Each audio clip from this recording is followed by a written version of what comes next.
tallow oil, which has been prospecting for oil in Block 10 BB in Turkana County, discovered oil.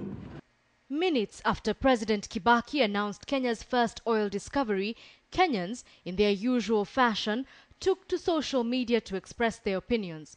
While some posted comments about how oil wealth would impact the country, others joked that they would be moving to the area to follow potential opportunities.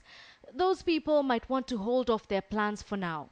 It will take an estimated 3 to 5 years for Tullow, the oil exploration company that discovered the oil, and the Kenyan government to determine whether to develop and produce at the Turkana site. One of the factors will be how much oil will be found.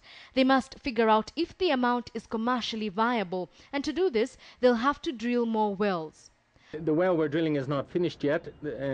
Please God, we will find more oil at deeper levels.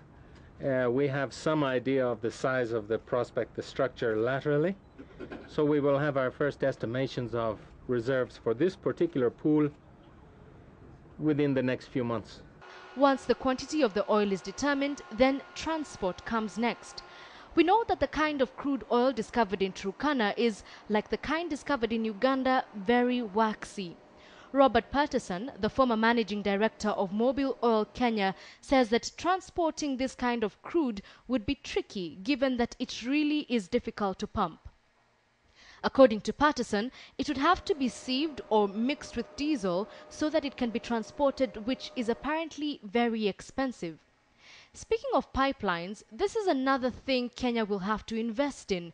Uganda, for example, announced that it has the potential to produce up to 200,000 barrels of oil daily.